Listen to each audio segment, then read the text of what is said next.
নমস্কার বন্ধুরা, আজকে আমি ডাল পুরি বানাবো। তার জন্য এখানে আমি মটর ডাল নিয়ে নিয়েছি। মটর ডালটা 5 ঘন্টা আগে ভিজিয়ে রেখেছিলাম।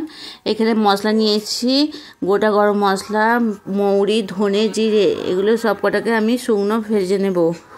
কড়ার মধ্যে দিয়ে দিয়েছি, দিয়ে এবার ভালো করে আমি নাড়াচাড়া করে মশলাগুলোকে ভেজে নেব। বেশ একটু লাল লাল হবে, তখন নামিয়ে রাখবো। বেশি চুঙাবো না, বেশি চুঙে গেলে তিতো হয়ে যাবে। তাই জন্য আমার মশলাগুলো অল্প ভেজেই তুলে নেব। এবার হয়ে গেছে, এগুলোকে আমি গুঁড়িয়ে নেব। ততক্ষণ আমি কড়ার মধ্যে তেল দিয়ে দিয়েছি, ওর মধ্যে সামান্য একটু হিং দিয়ে দিলাম। দিয়ে এবার ততক্ষণ ডালটা আমি নেড়ে নেব। ডালটা যে পেস্ট করে রেখেছিলাম সেই ডালটা কড়ার মধ্যে আমি দিয়ে দিলাম।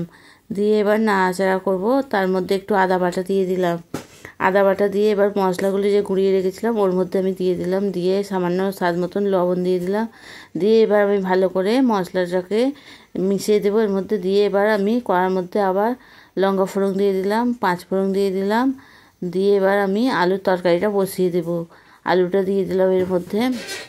ডাল পুরির সাথে এইরকম একটু আলুর তরকারি হলে বেশ ভালো লাগে, তাই আমি আলু ছোটো ছোটো করে কুচিয়ে নিয়ে আলুটাকে বসিয়ে দিলাম। এবার আলুটা সামান্য একটু কষে আমি ওর মধ্যে টমেটোগুলো দিয়ে দিলাম। দিয়ে আবারও ভালো করে নাড়াচাড়া করে নেব। নিয়ে ওর মধ্যে আমি কিছুটা ডাল ভেজানো দিয়ে দিলাম। ডাল ভেজানো দেওয়ার পর এবার ওর মধ্যে আমি কারি পাতা দিয়ে দেব।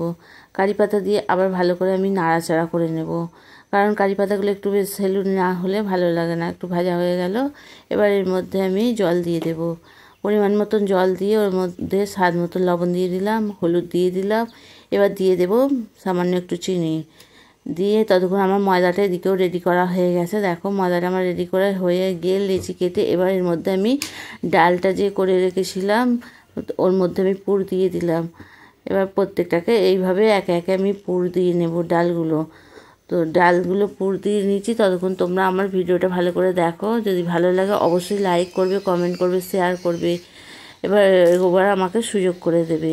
এবার আমি একে একে ওই ডালপুরিগুলোকে ভেজে নিচ্ছি, বেলে নেব। ডালপুরিগুলোকে একে একে বেলে এবার ভাজছি। দেখো কত সুন্দর ফুলেছে ডালপুরিগুলো। কড়ার মধ্যে দিয়ে দিয়েছি, দিয়ে আবারও একটা দিয়ে দিলাম, দিয়ে আবার ভাজছি।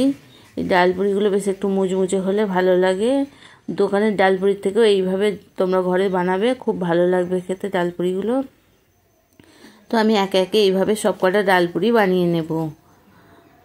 ডালপুরিগুলো হচ্ছে, দেখো কত সুন্দর ফুলছে ডালপুরিগুলো। তো এইগুলো এই আলুর সাথে খুব সুন্দর খেতে লাগে। তোমরাও একদিন ঘরে তৈরি করবে ডালপুরি, করে আমাকে অবশ্যই কমেন্ট করে জানাবে কিভাবে আমি এই ডালপুরিটা করেছিলাম আর তোমাদের কিরম ভালো লাগলো।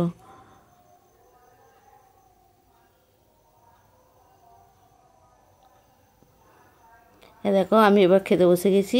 সব কটা আমার তৈরি হয়ে গেছে। ততক্ষণ আমি নিয়েও খুব গরম লাগলো, তাই অসুবিধা হচ্ছিলো একটু শিখতে। দেখো কত নরম হয়েছে ডালপুরিগুলো, আর খেতেও খুব সুন্দর হয়েছে বন্ধুরা। তো এই আলুর তরকারিতে ভীষণ মজা খেতে লাগবে। আমার পুরো ভিডিওটা দেখার জন্য তোমাদের অসংখ্য ধন্যবাদ।